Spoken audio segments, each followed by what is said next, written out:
Hello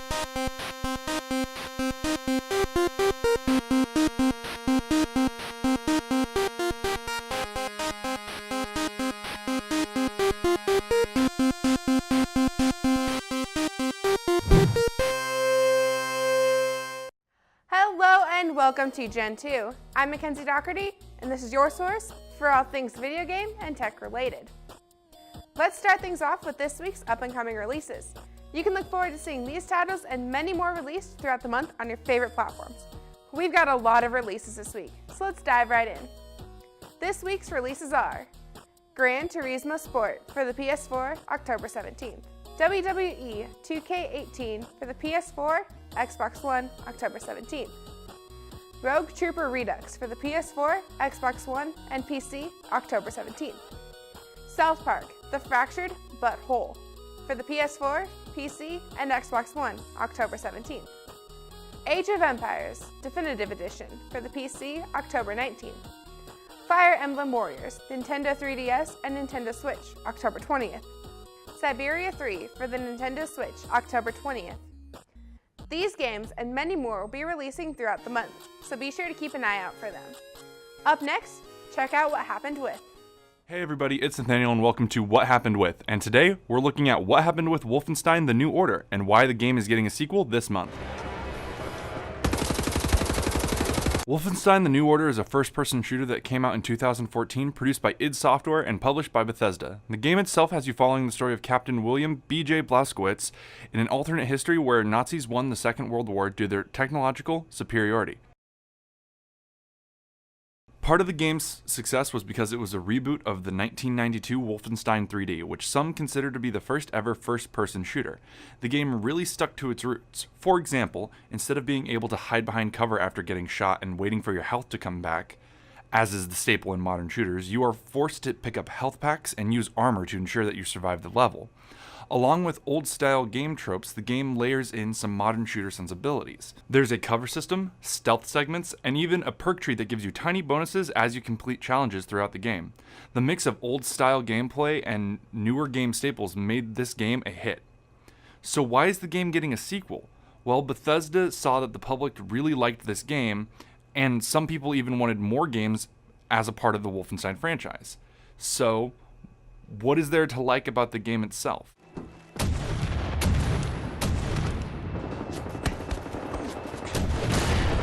Tight and well-polished gameplay and good game design really made this game work. The levels are linear, meaning each mission is pretty much get from point A to point B. However, the game offers multiple ways to get through each section. The game offers a wide variety of playstyles based on your preference. If stealth is something that you like, then you can complete your mission without ever raising the alarm. And for those of us who are less graceful, you can shoot your way out of any situation. The gunplay feels really good. The guns feel like each shot you fire has weight.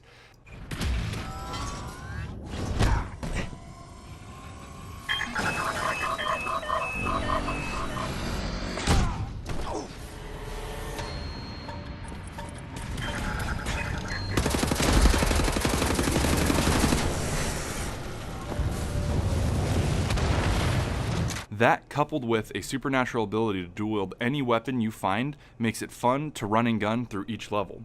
So what happened with Wolfenstein: The New Order? It became one of the few examples of a reboot success, and now is being created into a brand new franchise. I'm Nathaniel Cochran, and you're watching Gentoo. Thanks, Nathaniel. Since the game's trailer premiered at E3 this year, Mario Odyssey has been under the scrutinizing eye of Nintendo fans and general gamers alike. From excitement about the game's new mechanics and open world style, to controversy over Mario's exposed nipples and lack of standard Italian chest hair, fans can't seem to stop talking about this departure from the most recent Mario games. Edge, though stalled by a special embargo, finally released their review of the game, a perfect 10. Following on the heels of The Legend of Zelda: Breath of the Wild, it seems that Mario Odyssey is taking a similarly robust approach to the franchise on which it's based. Reviewers praised Breath of the Wild for the time, thought, and care involved in creating the game, as well as how vast and open the game's world and mechanics were as compared to the more linear Zelda games that preceded it. Edge is praising Mario Odyssey for the same love and care, claiming that the developers took big risks with the Mario formula that paid out in spades. This news is only serving to excite fans of Mario, Nintendo, and the Switch itself. It seems that in the coming year, Nintendo will be less of a niche market and more of a driving force like it has been in the past. Edge has only extended a perfect score to 19 other games in its history, Breath of the Wild being one of them. We will continue after some commercials, but first, here's Insight on Esports. This is Insight on Esports, and I'm Sean Nino. Do you like watching Netflix, YouTube, or Hulu? Electronic Sports League, or ESL, is partnering with Hulu to produce 4 new series focusing on esports for the streaming video-on-demand service. Notably, one of the 4 series will be a documentary called Boot Camp that focuses on Immortal's CSGO team rebuilding their roster in advance of IEM Oakland, which will take place on November 18th and 19th. The other series include Player vs. Player, a gamified debate show where casters and esports personalities debate various topics. Defining Moments, a show exploring the most impactful moments in esports history, and ESL Replay, a documentary-style recap of memorable moments from 4 unspecified tournaments. 10 teams will be in the new North American League Championship Series, and we will know in November which teams out of the 100 that applied will make it. The Warriors are in contention for one of the spots in the franchise 2018 NALCS. Former NBA stars Shaquille O'Neal and Rick Fox are invested in the scene through NRG Esports and Echo Fox, respectively. After Week 1 of the League of Legends World Championship, Group A is led by SK Telecom T1 at 3-0, Cloud9 at 2-1, AHQ Esports Club at 1-2, and Edward Gaming sits alone at 0-3. Group C has Royal Never Give Up at the helm with 3 wins and no losses. Samsung Galaxy is 2-1, G2 Esports at 1-2, and 1907 Fenerbahce is winless in the first week. Group D has a 3-way tie for first place. Team Solo Mid, Misfits, and Team WE hold a share of the lead at 2-1, and the Flash Wolves are 0-3. Group C after Week 1 was Longzhou Gaming at 3-0, Immortals at 2-1, Gigabyte Marines at 1-2, and Fnatic at 0-3. Before Group C wrapped up, no team that went 0-3 in the first week at Worlds ever made it to the next round in the first 6 years of the tournament. That was about to change. Close, still going in again, say it, no one to make it high, but the Nexus is open, no way, makes his way back in, but he's not gonna do it, capitalizes a clutch play, and Fnatic do the unthinkable, and make their way to the quarterfinals.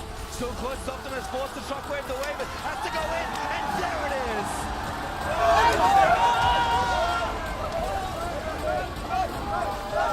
After not winning a game and not having close contests, Fnatic lost their first matchup to Longzhou Gaming during Week 2. Fnatic then beat Immortals and Gigabyte Marines, which set up 2 tiebreaker matchups. Fnatic again beat Immortals and Gigabyte Marines and secured second place in the group, becoming the first team to go 0-3 in Week 1 and then move to quarterfinals. Longzhou went undefeated and secured first place in Group B. Thank you for tuning into Insight on Esports. I'm Sean Nino. Let's now send it back to Gen 2. Welcome back to Gen 2.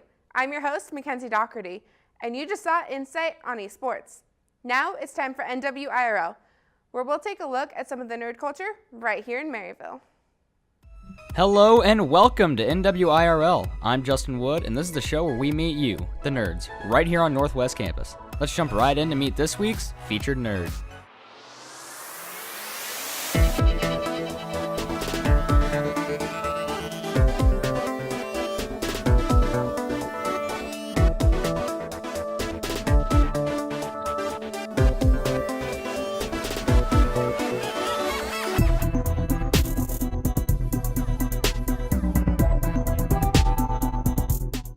My name is Michael Baumley. I'm presently a sophomore at Northwest Missouri State University studying computer science with an emphasis in security. Presently in ACM, I am just an executive member. I don't really have a title, but I help out as best I can to get projects going and set up special interest groups and be involved with the students as much as possible. We do a lot of things. One of the things we do is we tour local industries from Kansas City and Omaha to kind of see potential employers, what they do, what their workday entails, just to kind of get a little bit more interest of what they do. We also set up special interest groups for people to work on projects like game development. We have a podcast called Developing Developers. We do have an Extra Life event coming up, which is an all-night game-a-thon. It's going to be here at Colton Hall from 7 p.m. the evening, Friday night, November the 10th, all the way through the next day. Extra Life Game-a-thon is actually a fundraiser for SSM Health Children's Hospital. What we're doing is basically you go onto the Extra Life website, you sign up, and you join the team and basically donate some money and have your friends and family donate as well. And what we're doing is try and collect as much money as possible for you to play games all night through the next morning. And we're going to have food for sale here for fundraisers for other events and groups. We're going to have tournaments, games, all sorts of opportunities to relax and enjoy yourself, and then towards the end of the semester. You can also join us in the meeting in the library right now, Thursdays at 4 p.m., or you can email Jack at s525-487@nwmissouri.edu. Jack Hill is the president of ACM, and he's doing a really good job. I'm Michael Baumley, and you're watching Gentoo. Thanks, guys. If you, your event, or your organization want to be featured on NWIRL, you can message us on Facebook or email respawn_knwt8@gmail.com with the subject line NWIRL. Last week, storage giant Seagate announced a new hard disk drive that can hold a crazy amount of data. The Seagate Barracuda Pro will hold up to 12 terabytes of data, an amount that's so ridiculous, some people might call it overkill. Seagate predicts the main draw for the Barracuda Pro will be storing and editing raw 4K photos and videos. Alongside the Barracuda, Seagate will also be releasing the Ironwolf 12 terabyte hard drive, which will allow multiple users to access the drive, including file sharing and remote access features. The Barracuda 12 terabyte Pro will reportedly cost $530 and feature a 5-year limited warranty. While the average user will probably want to stick to a hard drive with a more reasonable size and price point, video editors and owners of home media servers should keep an eye out for the Barracuda and Ironwolf, even if it's just to wait for a price drop. Now, we'll head over to Talk Nerdy to Me, our love letter to games you may not have heard of. Hello and welcome to Talk Nerdy to Me, our love letter to video games you may not have heard of. I'm your host, Devin Van Zant, and with us this week we have... Corey Herzog. Corey, we're going to be talking a little bit about Pokemon Go this week. All right. So, it's a bit of a stretch to assume that, most people don't know about what was once a worldwide phenomenon, but go ahead and give us a little bit of an overview. Well, Pokemon Go is an interactive game on your phone where people can go and become Pokemon trainers. They can essentially become Ash, they create their own avatar, and then they go out and using augmented reality catch their own Pokemon. So this was really, really popular for Yeah. a brief amount of time. Yeah.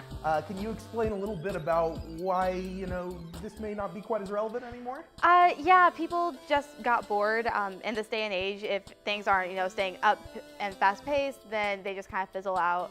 And then, everyone's like, oh, well, there's so many updates, there's so many bugs that need fixing that a lot of people are just giving up. So I played Pokemon Go for maybe like 2 or 3 months when it first came out, and I dropped it with that first or second big wave of people. What's different since, the initial product? Well, they actually released a whole bunch of new Pokemon. So now instead of just having what we had in like the Indigo League, we're having some that have been coming out since then. You can now team up with other players to go and get like legendary Pokemon, such as Arcucio, which is a really big thing. So you can go on hunts. Battling Pokemon is a lot different now, so I'm still looking for a trading thing though. Yeah, trading was the big thing that I feel like put people off, because that's the original Pokemon games, that's what it was about. Yeah. So before this segment, I did a little bit of reading. Apparently yesterday, the CEO of Niantic had a interview with a Taiwanese magazine. So I got a couple of questions for you. He said that they're looking at bug fixes, they're looking at more PvP functionality, and they're going to add Gen 3 Pokemon. Do you think that's going to change anything? Do you think people are going to come back? I don't think so. For me, the reason I got it was because I like the Gen 1 Pokemon. That was my thing. So I don't know if that's going to bring people back. Again, I think if they brought in like trading and just like more interactive stuff, then that would get more people interested. So do you still play semi-regularly? Yeah, I play a little bit with my roommate. Like that's how she and I actually became really good friends. So like if we're bored, we'll go out and we'll look for Pokemon. Awesome. Yeah. Well, thanks for joining us this No week. problem. Thanks for watching. Yeah. You can see Gentoo, 8 o'clock p.m. Monday through Thursday. And be sure to stay tuned for Project Delta and all of our other fun stuff. All right. Bye. Bye.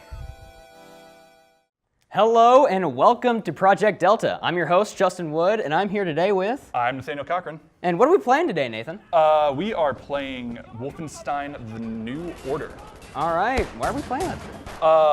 The sequel, Wolfenstein: New Colossus, comes out this month, and so we thought we'd take a look at the first game.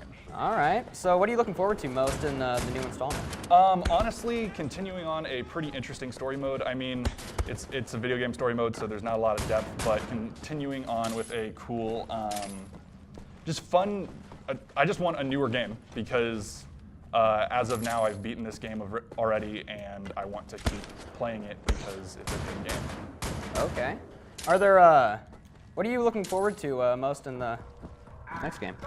Probably just new guns, honestly, because the gunplay is really good in this game, and they just kind of nailed the feeling of shooting and wielding weapons. All the guns have a really good weight to them, and it feels really good to just run and gun like right now. You also are given ungodly abilities to dual wield any weapon you find. So, for example, right now, I have 2 assault rifles. Why? Because this is a video game, and it needs to be fun and make zero sense whatsoever. So, yeah. All right. What makes Wolfenstein unique to other games? Well, this game is a reboot of the 1992 original Wolfenstein 3D. Okay. Which was actually a remake of Wolfenstein's Castle, but a better remake.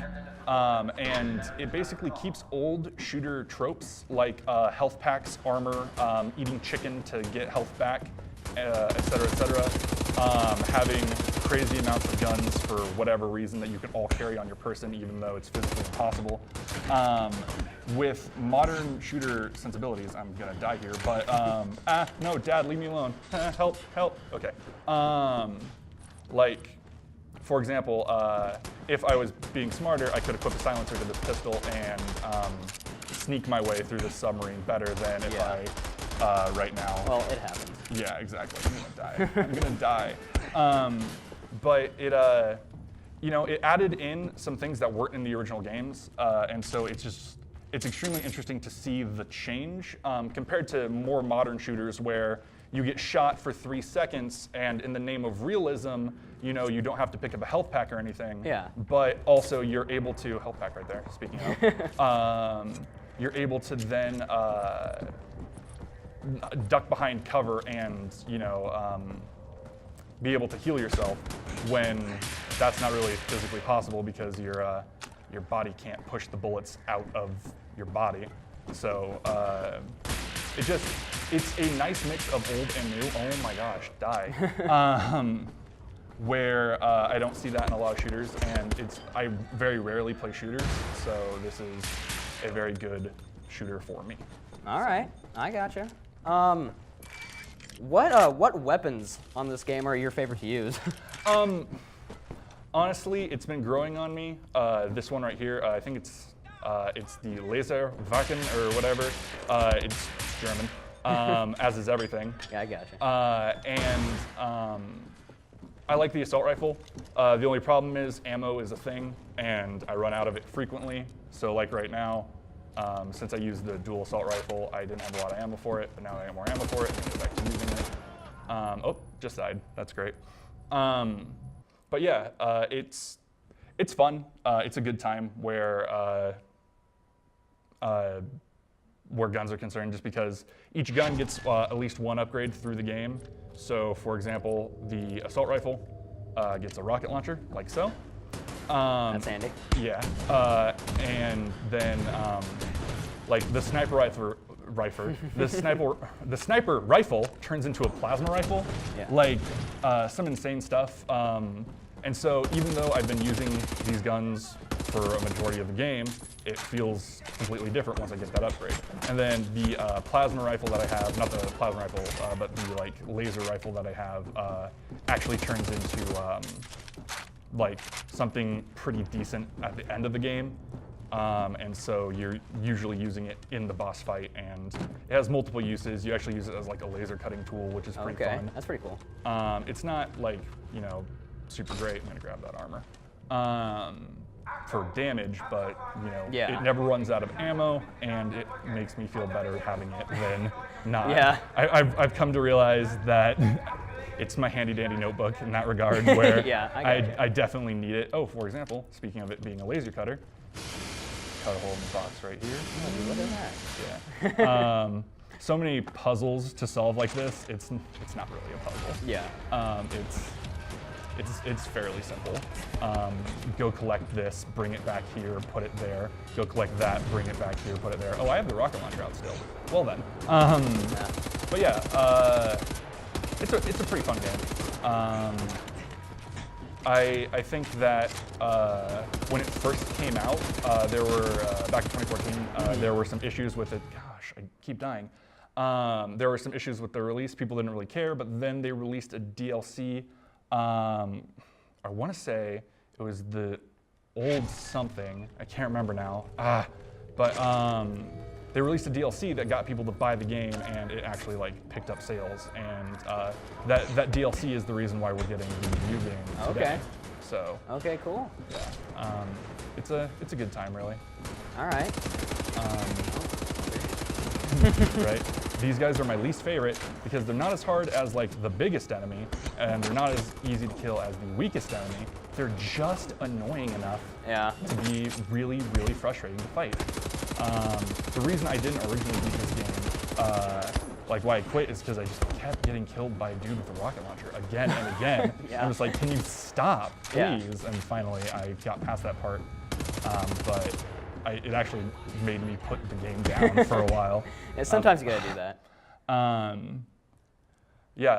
Just other interesting stuff about the game. There's the Uber mode, which half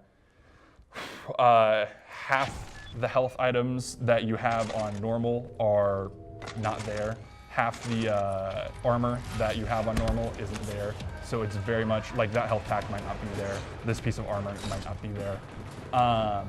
And then when you die, you don't get any checkpoints. It's only restarting the entire mission. Oh no. So it's interesting in that regard. Yeah. Adds a whole new element to the game. Yeah, and it kind of feels like the original Wolfenstein when the games were really, really hard. So. Yeah. Well, thanks for tuning in to Project Delta this week. I'm your host, Justin Wood, and thanks for coming. Thanks for having me on. I'd love to show off more Wolfenstein. Oh, man. If I could afford the new order, I would get it. But since I can't afford a new game, I guess I'm just going to keep dying again and again and again. You and me both. Whatever. Just keep dying. All right.